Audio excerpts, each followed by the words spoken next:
Vous vous en doutez, il fait froid, mais Vélizy TV est là pour vous réchauffer. Bienvenue à toutes et à tous dans ce nouveau JT du vendredi 9 décembre.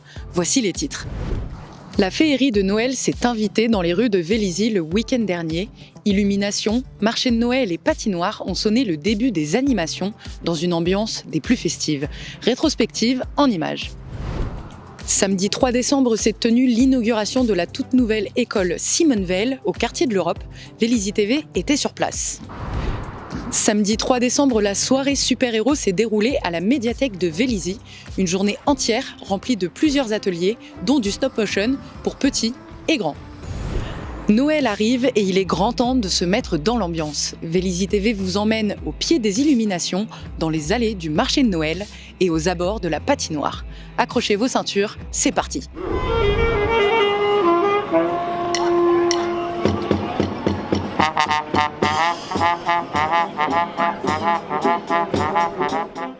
Noël arrive et Vélizy l'accueille à bras ouverts. Le vendredi 2 décembre, aux alentours de 17h, la ville a lancé les illuminations de Noël.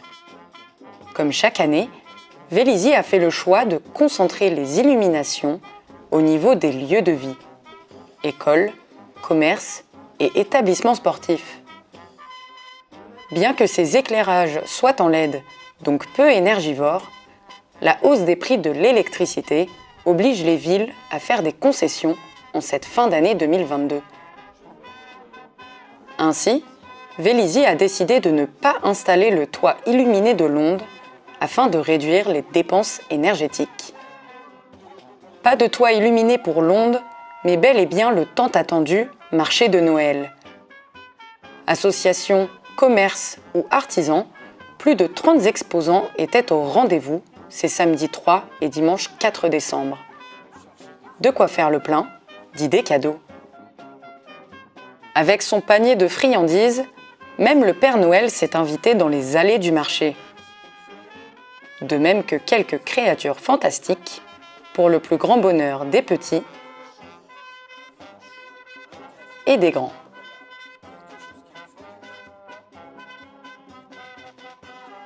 Le tout en fanfare.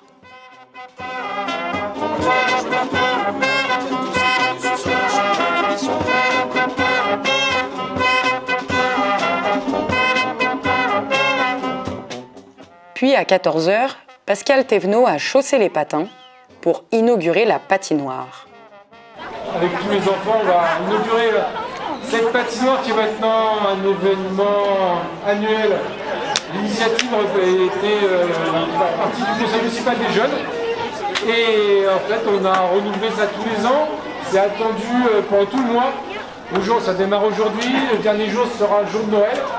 Et vous pouvez venir quasiment tous les jours, soit en fin de journée quand il y a classe, soit le week-end ou le mercredi. Et puis on en profite en même temps pour ouvrir le marché de Noël qui n'est pas moins attendu par tous les Vélizyens. Donc voilà, un bon week-end qui se prépare. Et je ne vais pas tarder plus longtemps puisque tous les enfants attendent impatiemment de fouler la glace. Donc écoutez, je vous souhaite un bon week-end et ça va donner le rythme des fêtes de Noël. Donc amusez-vous. Dans la lignée de Monsieur le maire, quelques élus se sont aussi prêtés au jeu, aux côtés des jeunes. Une chose est sûre, l'ambiance était à la fête, à Vélizy.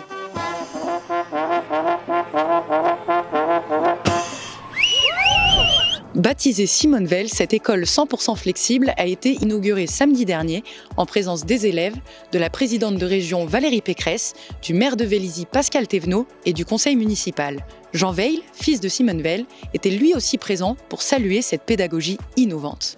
Si on t'organise une vie bien dirigée, où tu t'oublieras, résiste, pour que tu existes, cherche ton bonheur partout, refuse ce monde égoïste,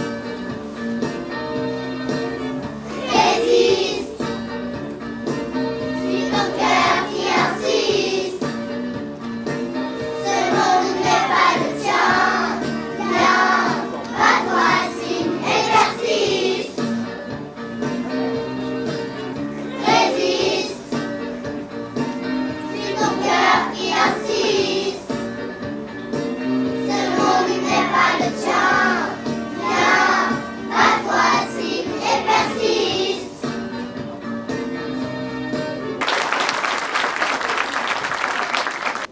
Je remercie les architectes qui ont travaillé et qui nous ont fait cette proposition. Alors c'est le cabinet NOS. Donc cet équipement il a été fait grâce aux économies et à un budget sain de la ville. Je rappelle que la ville n'est pas endettée. Si on a pu construire cet équipement, c'est grâce à la fiscalité économique, à toutes les entreprises qui sont là.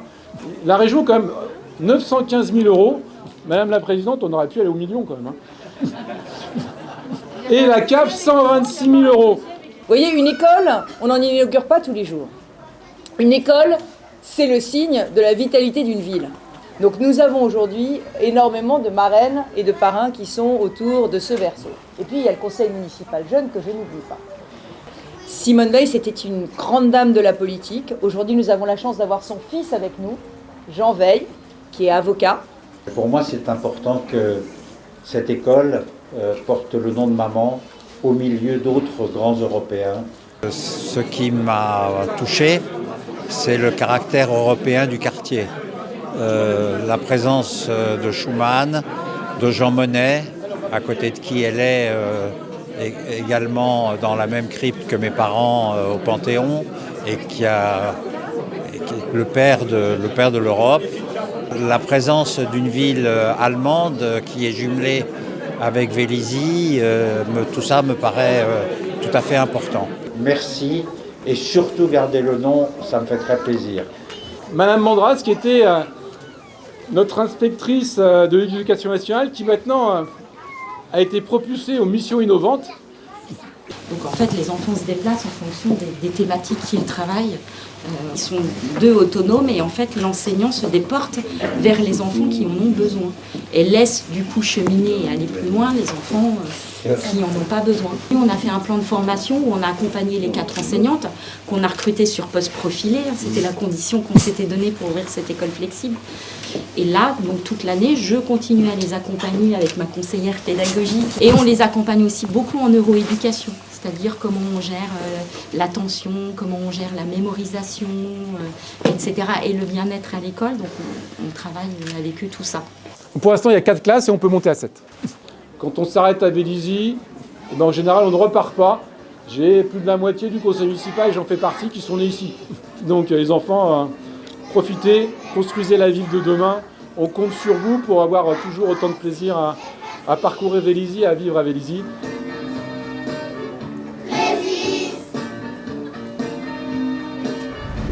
Il y a 3 semaines, 2 groupes de jeunes vélysiens ont créé un court-métrage en stop-motion avec l'aide de Gabriel Raphael de l'atelier Labo de la Médiathèque. Le projet a ensuite été diffusé le samedi 3 décembre lors de la soirée Super-Héros. Vélizy TV a suivi l'aventure d'un groupe, de la conception à la projection. Le stop-motion, c'est une façon de faire de la vidéo séquencée en plein de photos qu'on va coller les unes à côté des autres pour avoir un film un peu articulé, on va dire. L'idée, c'était on a un espace là qui s'appelle le Labo numérique qui propose des PC. Et donc moi, comme j'ai un peu un cursus où j'ai fait de l'audiovisuel dans mes études, je me suis dit que je pouvais être amené à proposer ce genre de choses. Ils ont grave joué le jeu, j'ai eu 2 groupes différents du coup, un premier groupe où les 3 enfants ne se connaissaient pas et avaient le même âge. Le deuxième groupe, il y en avait 3 qui se connaissaient et un qui est un pro du stop motion déjà chez lui. Donc ça a aidé ils étaient 6, ça a aidé à créer une vraie fusion de groupe. Donc là, ce que vous allez imaginer qui est votre personnage. Donc vous pouvez lui trouver un nom, vous pouvez lui trouver une activité. C'est parce que, le thème des super-héros, en tout cas pour les 2 courts-métrages, c'est parce qu'on avait aujourd'hui cette journée des super-héros à la médiathèque. Le thème, il fallait un thème générique qui parle à tout le monde, sur lequel on puisse faire un certain nombre d'activités. L'année dernière, c'était Harry Potter, cette année, les super-héros. On a commencé par, donc chaque groupe a eu une session, c'était pendant les vacances de la Toussaint, il fallait qu'on fasse des ateliers numériques à ce moment-là. Le scénario du film, donc, il va falloir trouver des personnages, il va falloir trouver des lieux, il va falloir trouver une action, tout simplement. Donc, séance de 4 heures, de 14 à 18, où on écrit avec les enfants. Donc là, très bien, on a un interpréteur seul. Le personnage du flic, ça marche toujours bien, les trucs du super-héros, on va pouvoir le garder, je pense. Puis, découpe des décors, donc loisir créatif un petit peu, puis tournage, enregistrement des voix. Et l'objectif final, c'était la projection ce soir à la soirée à la super-héros party, en fait, telle qu'on l'appelle réellement. Diffusion des 2 courts-métrages avec les enfants, les ados qui ont présenté leur film selon leur motivation. Ils étaient un peu stressés, mais bon, on a Florian quand même qui était bien motivé pour le faire. C'est l'histoire d'une petite fille qui aimerait se téléporter. Et là, comme par magie, elle y arrive pour aller à l'école. Et là, elle se retrouve avec ses goûts. Elle découvre... Son père, qui est censé être policier, qui fait de la contrebande d'alcool. Et il a dit qu'il pouvait pas faire de la contrebande devant elle parce qu'il l'aimait trop. Il y avait le vieux fou alcoolique dans les égouts. À la fin, il y avait la morale. Pourquoi faut pas consommer d'alcool? Parce qu'après, ça rend fou. C'est l'histoire d'une jeune femme qui va travailler dans un hôpital, sauf que il fait tellement chaud qu'elle tombe dans les pommes et une super-héroïne la rattrape juste avant. Et un bébé maléfique qui s'appelle Camille, elle veut détruire toute la ville, sauf que la super-héroïne, elle la convaincre de ne pas détruire la ville. Tu peux aller au musée ou à la médiathèque par exemple. Elle m'a bien persuadée. Allez, on file à la médiathèque. Youpi!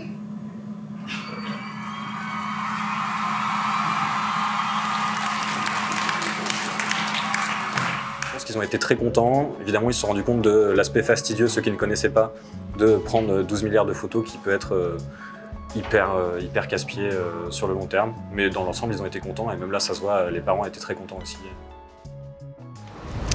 Et c'est la fin de ce JT. Merci à tous de nous avoir suivis. Comme chaque semaine, vous pouvez le partager sur les réseaux sociaux. Et d'ici là, nous, on vous dit à la semaine prochaine pour le dernier JT avant les vacances. Portez-vous bien et surtout, sortez couverts parce qu'il fait froid quand même.